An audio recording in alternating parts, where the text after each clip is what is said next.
Welcome back to the channel. It's halfway through October's Horror Challenge. Day 15 is here, and I pounded out 5 watches today, and that puts me at 51 watches, just over the halfway point. So I'm not doing as well as I usually do with watches. I'm usually in the 60s. I give myself some cushion, but I really have no cushion going into the second half of October. I got to watch at least 3 films, probably 4 every day just to get there. But I think I'll get there.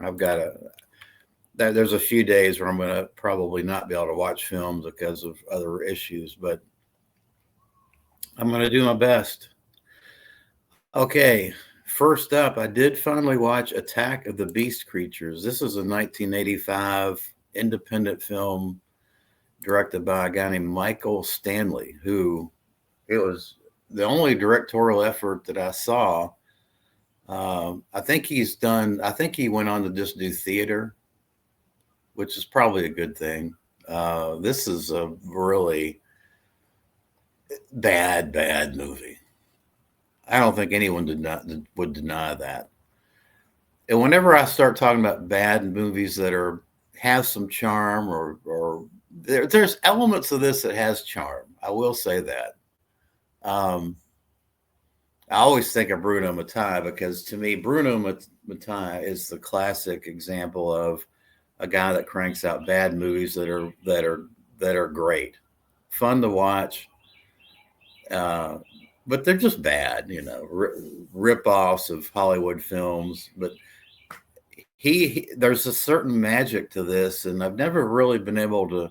I'm not sure that I can quantify such a subjective type thing as bad movies being fun or good. It usually has a cheesy element, and that cheesy element is something that's very particular to certain people. I mean, movies in general is a subjective art, right? I mean, this film. So the story is an ocean liner. Storm hits this ocean liner, and this group of people end up stranded on this island. They get off the boat they get on this little dinghy boat, and they make it to this island, and the island is inhabited by these flesh-eating little hand puppets. That's what they are. They're hand puppets. They look just like Trilogy of Terror episode with the Zulu warriors. The Zulu warrior type. I think it's called a fetish doll. A Zuni fetish doll, I think is what they call it. Oh, and these little dolls are flying around, and they're flying and attacking these people. It does have some charm. I will give it that, but it is really, really bad. I give it a 3 out of 10. I can see where this could be entertaining for some people, and it's not a bad watch. I mean, I wasn't bored. I will give you that, but it doesn't have enough charm for me to overcome the reality that it's a shitty movie. So 3 out of 10. Next up,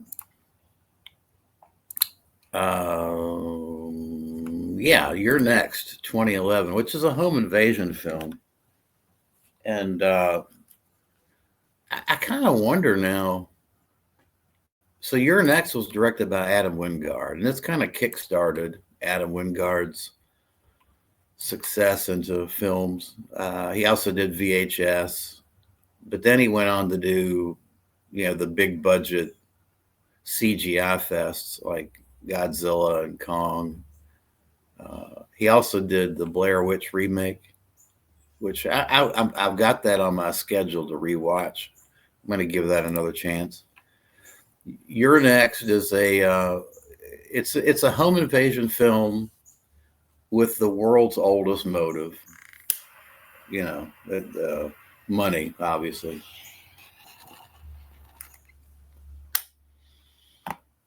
I liked it. Okay, I don't think it's a great film. I think the characters in general. I'm a character guy.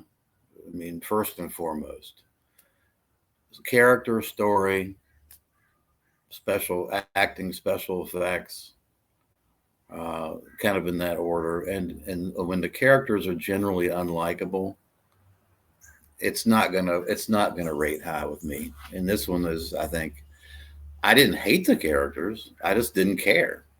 Uh, some of their decisions I thought were ridiculous, which I can look past that. It's a horror movie, you know. Anyway, I gave it a 6 out of 10. I don't think it's all that good. I know a lot of people love it, but I'm going to pass on it. It makes me wonder now. What was the first home invasion film?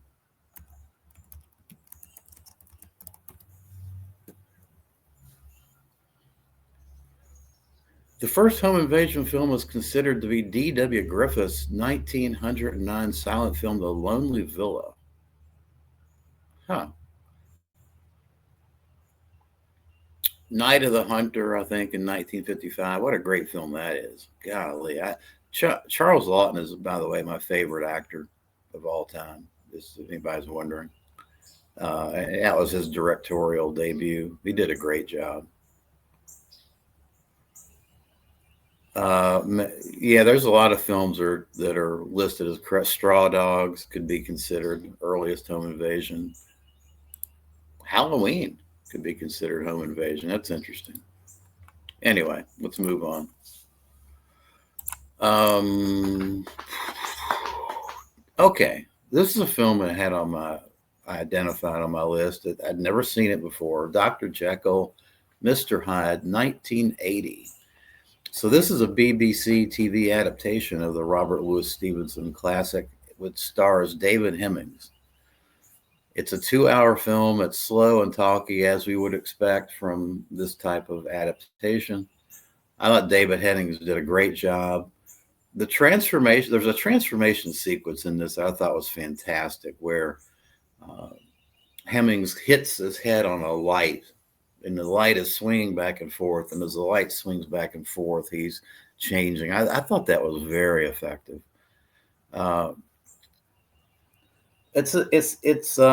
you're looking for some intensity and a payoff, particularly in Act Three, but you don't really get that. It's because it's definitely got the made for TV style, which is it's never too up as far as the intensity. It's kind of monotone in its messaging and consistency across the film. I gave it a 6 out of 10. I thought it was okay, not great, but okay. And then my final watch was The Pact 2012. Now, this is a film about a sister that returns to her childhood home because her mother's died, and the other sister doesn't want anything to do with it. The other sister turns out to be smarter than this one because there's a dark secret in this house, and it becomes pretty intense, particularly in the third act. This is directed by Nicholas McCarthy, who did Holidays and Prodigy and At the Devil's Door, 2014, which I saw and gave that a 6 out of 10. Devil's Door was, yeah, it's a possession film. That was 6 out of 10. The Pact is another film that I thought was a little bit better than his other films. I thought it was well acted, solid. I gave it a 7 out of 10. So I liked it. I liked it. I liked it. You can watch it on. Now I'm trying to remember where I watched this. Shutter. I think it's on Shutter. Yeah, but it's also on AMC. You can watch it. All right. So today, which is the 16th, I've got on tap The Ghost of Mr. Chicken, which is Don Knotts' comedy. Anna and the Apocalypse, 2017. 28 Days Later, 2002. Quatermass 1, Hammer film. And then I've got Halloween 2. those are the films I'm trying to get to. And if I've got time, I'm going to do Waxworks, 1924. Okay, that does it for today, and I appreciate you watching.